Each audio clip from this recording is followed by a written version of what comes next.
Hello everyone, welcome to episode 1 of the making of Operation Iceberg. Today we'll be going over how we created the water effects seen in our film.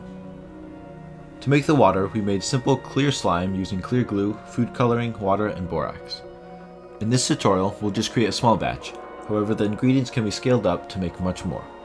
We first set aside our ingredients. We have 1 cup of clear glue, 1 cup of warm water, 1 cup of room temperature water, a half teaspoon or 2 grams of borax powder, which is used as a cleaner, can be found in boxes such as this, and as much food coloring as you want, depending on what color you want your water to be. Combine the 1 cup of clear glue and the 1 cup of room temperature water in a large container. Mix the borax powder and warm water together in a separate container and stir until the borax is fully dissolved. Add food coloring as needed. Then combine the borax solution and glue together and stir until the slime becomes the consistency that you want. If you find your slime is too runny, simply add small increments of more borax solution. Stir the mixture together for a good 5 minutes. The slime will look runny at first, but as you keep mixing, it will eventually begin to take shape. Once your slime is about the same consistency as this, you're ready to start animating. Make sure to store your slime in an airtight container when you are finished. If properly stored, it can last for over a year. For our film, we used a large black piece of closed cell foam and covered it with cellophane so the slime wouldn't stick to it. Laminated black construction paper will also work. This sheet is just intended to act as a non-sticky base for the slime to be placed on when animating.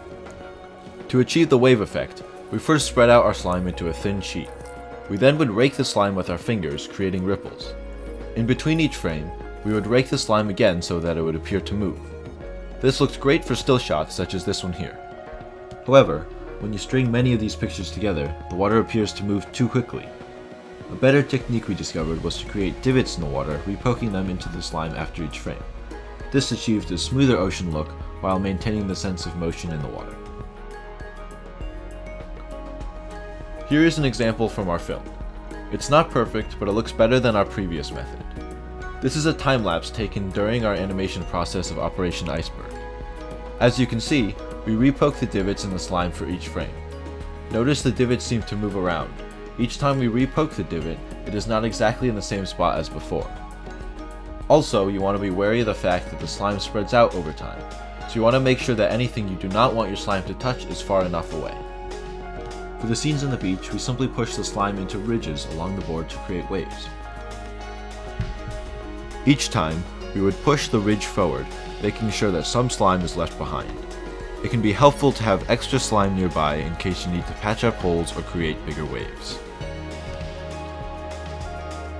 Once the wave got close enough to the shore, we would flatten the ridge out over a series of pictures to emulate the crashing of the waves. As the next wave came up, we began receding the first wave from the shoreline. Since the slime doesn't stick to plastic, you can place Lego ships in the slime without worrying too much about cleanup. Once the slime dries, it becomes a thin layer that peels off easily, so don't worry if there's residual slime on your models or sets. Be careful about leaving the slime on clay for too long, however. Although it doesn't stick initially, if left on for a couple hours, the slime could dry on the clay permanently. For our moving ship scenes, we positioned the ships in between blankets of slime. By angling the camera near eye level with the ships, we were able to make it look like the ships were in the water while also allowing them to move freely. We hope you are able to use our technique of creating realistic water scenes into your own animations. Let us know if you have any questions and we will try to answer as many as possible in the comments. In the meantime, stay tuned for upcoming Battle of Okinawa behind the scenes videos.